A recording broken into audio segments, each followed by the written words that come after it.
Oi pessoal, tudo bem? Aqui é Alexandre Angel, do canal Aprender Sempre. Hoje nós vamos ter uma sequência de vídeos falando a respeito da origem do povo hebreu e também de como foi possível criar o Estado de Israel. Por que Israel existe? É o nome da sequência desses vídeos. Nós temos aí uma sequência de vídeos gravada pelo professor Ock. O nome dele se escreve com H-O-C, então provavelmente essa é a pronúncia. E ele traz uma questão muito interessante a respeito da demonstração dos fatos históricos, do contexto de como foi criado o Estado, da origem do povo judeu, né, do povo hebreu, e como eles chegaram até lá, naquela região da Palestina. Mas ele fala que nas suas análises ele deixa de lado a ideologia e fala apenas os fatos. Na verdade, a gente tem que atentar para o fato de que ele escolhe um viés ideológico para fazer as suas análises. Uma distância de 100 quilômetros da capital. Israel vai entregar, vai devolver, vai se retirar deste pedaço de terra para essa percepção, essa troca por paz que vai começar. Ainda vou explicar para vocês dos acordos definitivos e aí sim o começo da implementação da resolução 242 do Conselho de Segurança. Tem alguns outros elementos importantes e relacionados com isso daqui que são de relevância para a política no mundo, ou para a geopolítica no geral. O primeiro deles é que o Egito ele fecha o canal de Suez de 67 até 1975. Porque, lembra, aqui 73, essa guerra aqui é do Yom Kippur. Na guerra de 73, o Egito consegue capturar o território do outro lado da margem do canal. E com isso, então, ele vai reabrir o canal, né? E as hostilidades aqui já estão cessando, já pararam, Israel se retirou desse território. Antes, quando Israel controlava a margem direita do canal, o Egito não permitiu que o canal ficasse aberto, porque ele tinha receio que Israel ia usar, e óbvio, existia um confronto ali. Aconteceram algumas coisas curiosas, para dizer o mínimo, né? Aqui no canal, quando ele foi fechado, tinham 15 navios que estavam cruzando o canal. E o Egito fechou e esses navios ficaram presos por 8 anos lá dentro. Abandonaram os navios e eles ficaram lá largados. Essa é uma das coisas aí.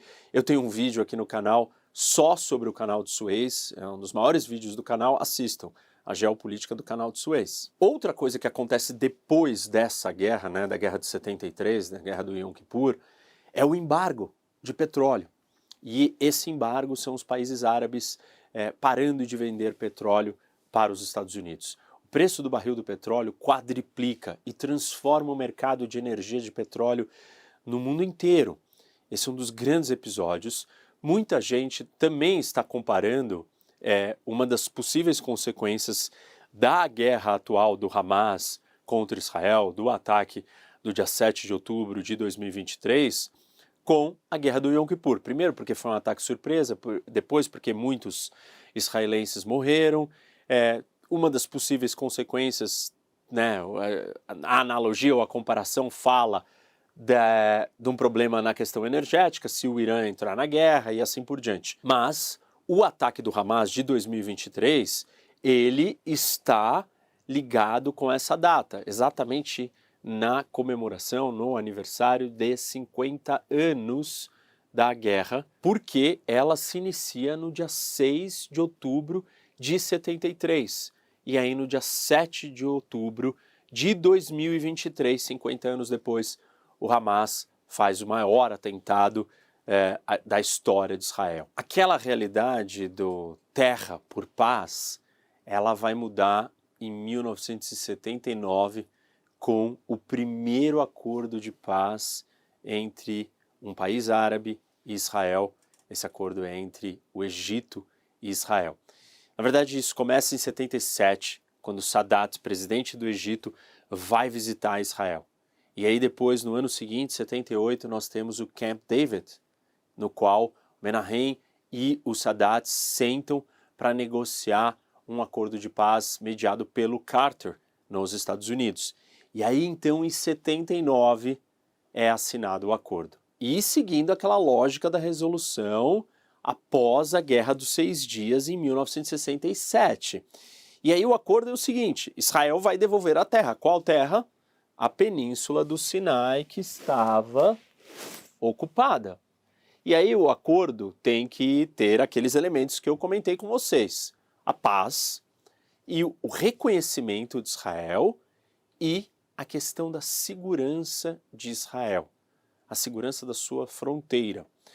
A paz é concordada, o reconhecimento ele acontece, inclusive o Sadat vai para Israel, visita Israel, chega lá e é recebido o primeiro líder árabe a chegar no Estado de Israel e reconhecer. Isso é muito difícil na época, um movimento muito ousado, né, que o Sadat faz. E aí tem a parte das fronteiras, e isso é colocado num acordo. E agora eu vou mostrar para vocês como que essas fronteiras foram divididas para que a segurança de Israel fosse preservada. E esse assunto, gente, ele é de extrema importância porque ele é fundamental para entender um acordo de paz futuro com os palestinos. A criação de um Estado palestino vai ter que incorporar elementos parecidos com esse de segurança para Israel, dado o histórico de não aceitação, de invasão, de guerras. E aí vocês vão entender o que acontece aqui e vão entender lá na frente quando eu citar no final um pouco dos obstáculos para um acordo de paz, e um deles tem muito a ver com essa questão da segurança e com as mudanças de fronteiras. Então vamos olhar para esse mapa. A Península do Sinai é dividida em 4 zonas, a Zona A, Zona B, Zona C e Zona D. Aqui, esta linha pontilhada é a fronteira internacional de Israel com o Egito e com a Península do Sinai.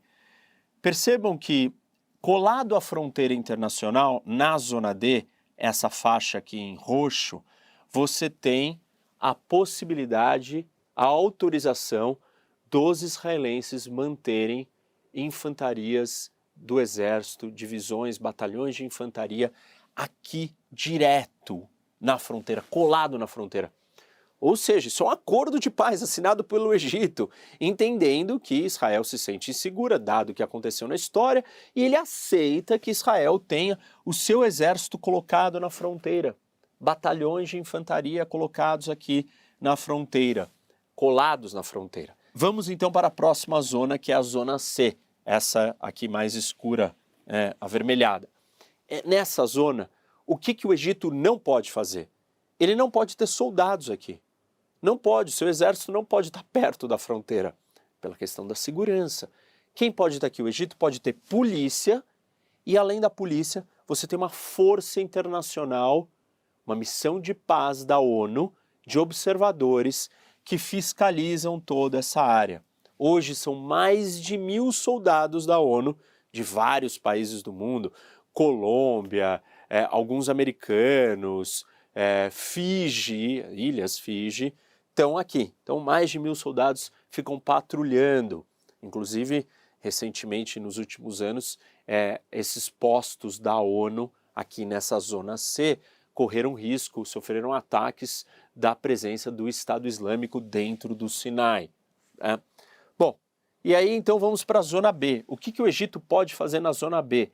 Ele pode ter batalhões de segurança de fronteira e a sua polícia civil. Ele não pode ter infantaria, exército, batalhões do exército de ataque. Ele pode ter batalhões de segurança de fronteira e polícia civil. Na Zona A, o Egito, veja como já está longe, né? Por que isso? Isso é a criação de um buffer, de espaço para dar segurança para Israel se sentir seguro. Na Zona A, o Egito pode sim ter 4 batalhões de infantaria com um número de até 20.000 soldados.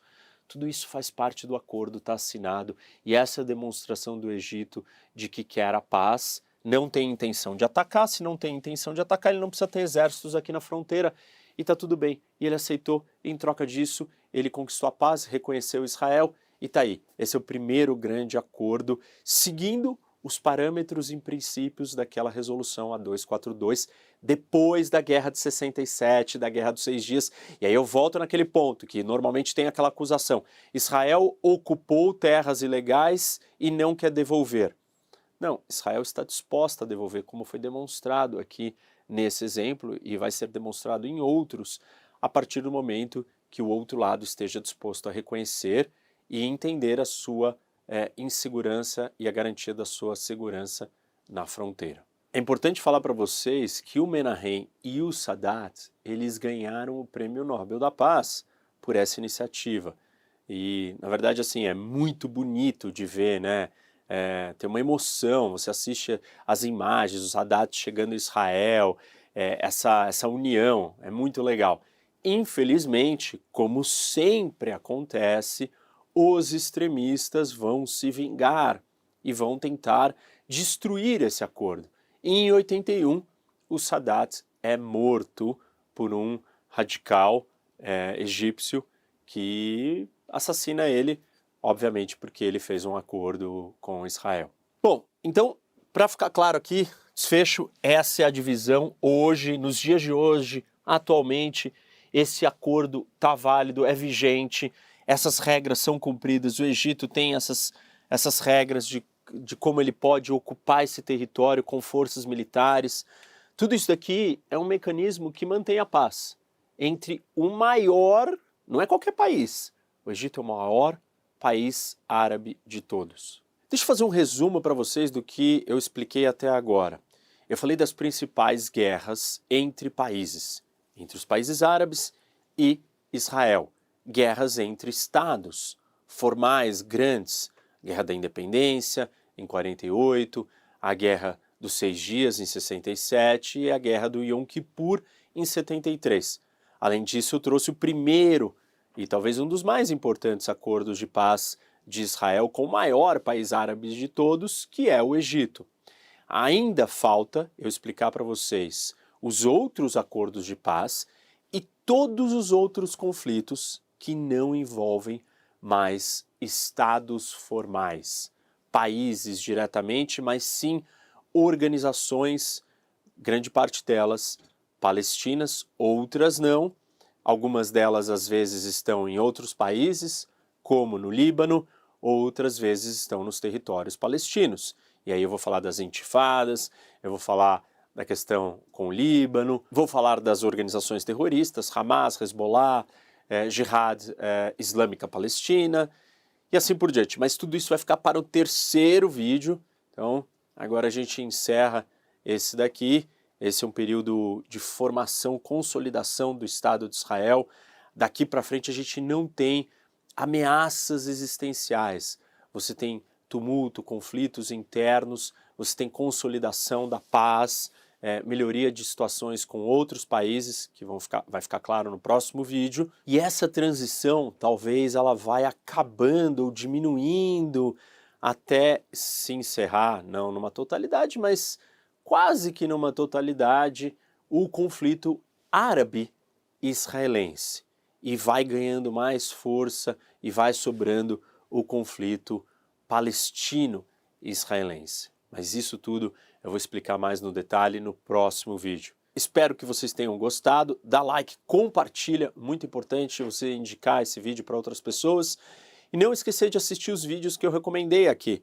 Eu falei da geopolítica de Israel, falei da geopolítica do Canal de Suez. Então, aguarde que nós temos a terceira parte da história de por que Israel existe.